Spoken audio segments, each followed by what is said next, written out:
Hey up and welcome back to part 2 of our classic ride out into the Yorkshire Dales National Park with my pal and tour guide par excellence, Andy, and also two of my subscribers, Richard from Bristol and Malcolm from Essex. Now, having drunk eagerly from the cup of visual nectar which is the route from Midland to Kettlewell, we took a moment to reflect upon the breathtaking beauty offered up to motorcyclists in this part of the world, and debated whether the last hour of sensory stimulation could be bettered on this day or any other. I was betting that it could.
And so it was that a consensus was arrived at, and we remounted our steeds and made our way towards the sleepy village of Arncliffe, home to the Falcon pub, which was the stage of the fabled Woolpack Inn of the early days of the famous Emmerdale Farm soap opera, before it was relocated to the village of Esholt in West Yorkshire, where the commercial inn there took on the role of Amos Braley's pub. Mr. Wilkes! Mr. Wilkes!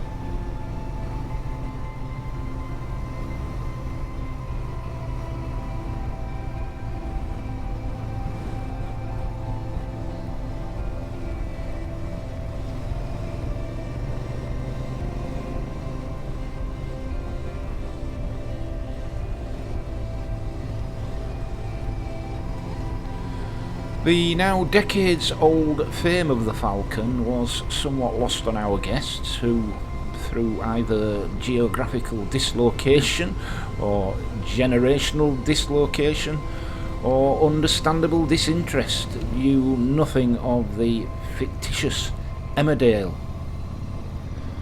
From Arncliffe we began the climb which would take us via Halton Gill towards the high peak of Penny Ghent. And of Halton Gill, Wikipedia says this: Halton Gill is a hamlet and civil parish in Littondale in the Yorkshire Dales in North Yorkshire, England. It is situated 2 miles up Littondale from Lytton. A minor road leads southwest to Silverdale and Stainforth in Ribblesdale. The 2010 Sainsbury's Christmas advert with celebrity chef Jamie Oliver was filmed in Halton Gill. Also filmed in the same year, but not released until 2012, was the film The Woman in Black, which used Halton Gill for filming as the fictional village of Craithin Gifford. Now, that was one scary film, I have to say.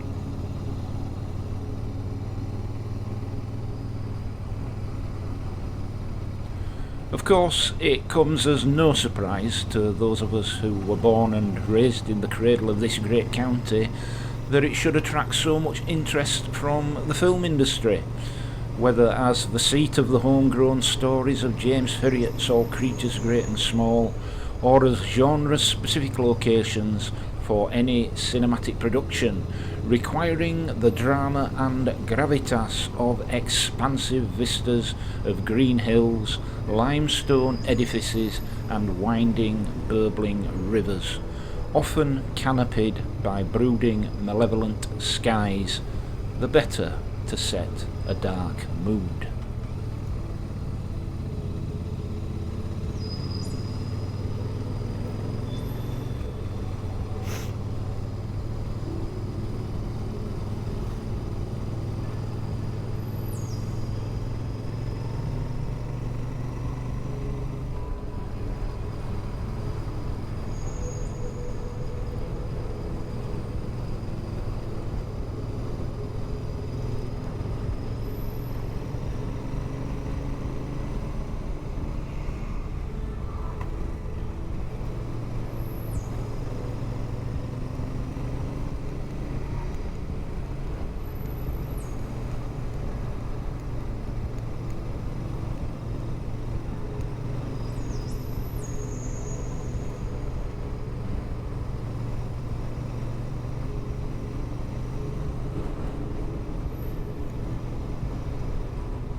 This day, however, found us gifted with blue skies and the golden sunshine often associated with early afternoons in the first days of spring.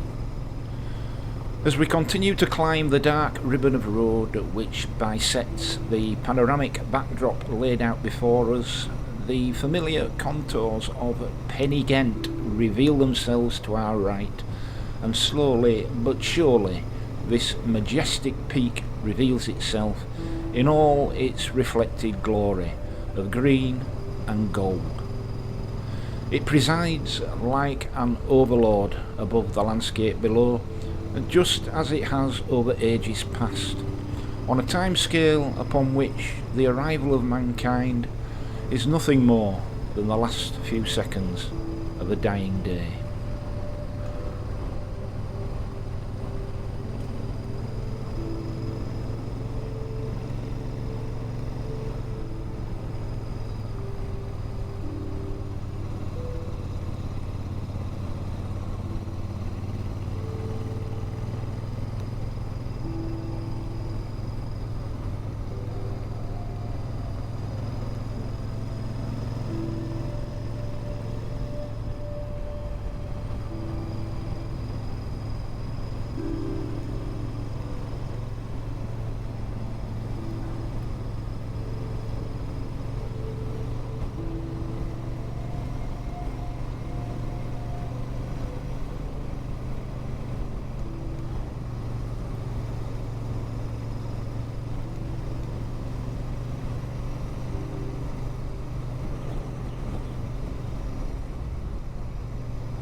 Here we feel at once tiny, irrelevant and insignificant creatures, riding our mechanical contraptions whilst the undulating land hosts us with complete indifference. Yet the experience is truly magical, and the feeling of connection on some higher level of consciousness is hard to deny. It can move to tears those who are gifted with open minds and good hearts.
Yes, good hearts, those which understand fully the gulf that exists between the purity and honesty of these places and the often evil, corrupt, cancerous nature of the systems and the warped minds of the so-called establishment in these lands and others.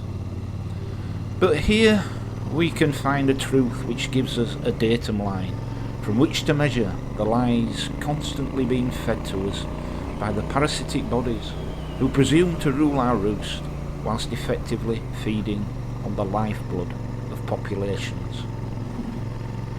When I look at the obscenities being perpetrated upon people and nature by the high, mighty and cruel, I take some comfort from the fact that they will soon be returned to this earth and will be as nothing.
You see, the true beauty of these landscapes is that they put you in your place. They ground you and remind you that all of what you are, everything you have ever been and ever will be, is no more than just another arrangement of the same materials which make up these hills, valleys and rivers. There is an old song made famous by Simon and Garfunkel, and its words, which are poetic and prophetic in their own right, sum up to me much of our lives today.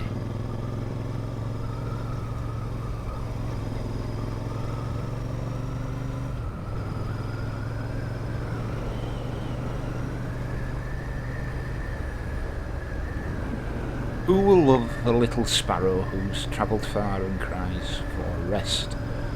Not I, said the oak tree. I won't share my branches with no sparrow's nest, and my blanket of leaves won't warm her cold breast. Who will love a little sparrow, and who will speak a kindly word? Not I, said the swan. The entire idea is utterly absurd. I'd be laughed at and scorned if the other swans heard.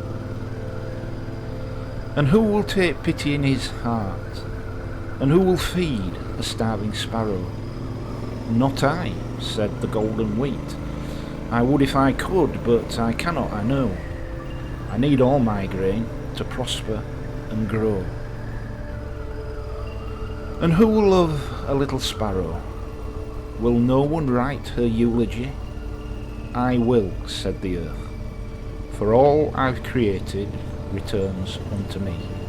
From dust were ye made, and dust ye shall be.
It's impressive.